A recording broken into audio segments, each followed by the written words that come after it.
Hey guys, Nick here, and I have some Titanfall gameplay, playing some Attrition on Rise, and this is a pretty high scoring game, so I thought I would post it for you guys. But what I want to talk about today is just kind of my general thoughts on Titanfall so far, and a bit of a comparison to Call of Duty as a whole, because that just has to happen at some point.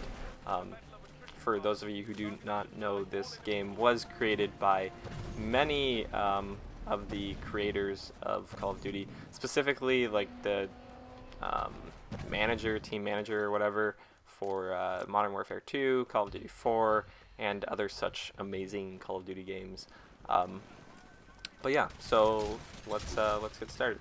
So a lot of people have commented so far that Titanfall feels a bit sparse.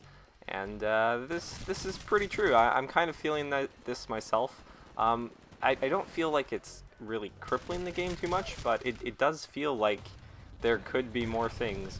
A lot of people reference the fact that there's really only online multiplayer and that, you know, there's no campaign, there's no zombies, none of that stuff. I'm not really bothered by that because, you know, when you compare this game to Call of Duty, if you look at Call of Duty's campaign, it's usually, what, like 6 hours?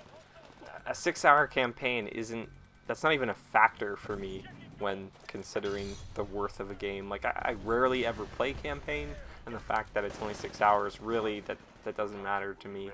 Like, they have a campaign for this game, but it's just online multiplayer, where they tell you a story in the background while you're playing multiplayer.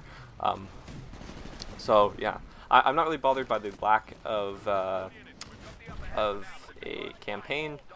Or zombies, really. Like, some people really like zombies, but for me, the multiplayer is the reason I've been buying Call of Duty games for the last several years, and even then, like, I'm not really sure why I keep buying them. But yeah, the game does feel a little sparse. Also, there's only like 4 or 5 playlists, although they did say they are going to be releasing new playlists. I don't think there's really any information on what those will be, but they did say they would have some new ones. So yeah, that's gonna happen. What else? Oh yes, weapons. There's like 3 assault rifles, 2 submachine guns. What's going on here? I'm used to Call of Duty where there's like 10 assault rifles and 10 submachine guns and lots of other things. I guess it's not really a big deal because most of the weapons are usually pretty much the same thing, and then there's 1 or 2 in each class that's like significantly better than the others, and you don't really use the other ones. But hey, adding weapons for DLC would be cool. Don't know if that will happen, but it would be a cool idea. So that's when compared to Call of Duty, the game does feel a little sparse, and I agree with that, but it's not really hurting its playability or enjoyability, at least not for me. The AI for me it's good and bad. I don't know. I like it being there for bad players to kind of, you know, feel like they're doing something even if they're bad and they can't kill another pilot. You know, that's kind of cool. But at the same time, I don't know. Like, I don't really feel as much satisfaction from killing 12 grunts as I would from killing like 3 pilots. And then there's another thing. I find killing pilots sometimes to be very, very difficult. I'm not sure really if it's like hit detection or something, or just the fact that they're so mobile, like with wall running and jetpacks, double jumping. There's that one tactical ability, I forget what it's called, the thing that makes you run really fast and regenerates your health more quickly.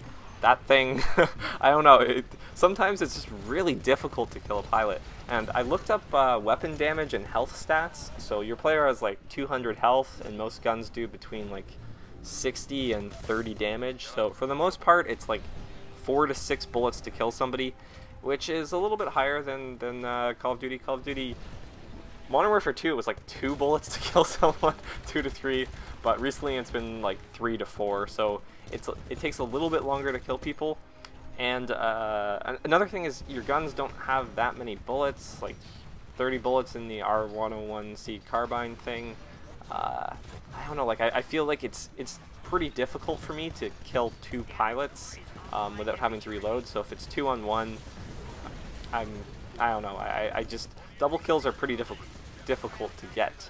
There's not very often any triples or anything, so you lose some of that like really exciting, fast-paced gun-on-gun action that you have in Call of Duty, and I feel like I wish that was in this game. You know, the Titan thing is cool, and the wall running is cool, and the double jumping is cool and all, but I'm really just missing that that really fast-paced gun-on-gun action, and yeah, that for me is what this game is really missing. Like, it's still a lot of fun, and it's cool, and it's new, and it's fresh, and it's different, and they did new cool things, but it's not really a complete replacement for Call of Duty. Like, I'm playing this instead of Call of Duty now, and there's many Call of Duty-ish elements in this game, but at the same time, I guess it's different. It's in a different class, really. Like, I feel like it's a bit of a combination between Call of Duty and Halo, almost. I don't know. Like, it's hard to say because it is really its own breed. And yeah, it's definitely not a bad game. If you haven't bought this yet, you probably should, because it is a really great game. But whether or not it will like replace Call of Duty, at this point, I don't really think so. We'll have to see what else they can do. Maybe like a pilot versus pilot only mode. But yeah, thanks for watching, guys. Please like the video if you enjoyed. Subscribe for some more, and I'll see you guys later. Bye.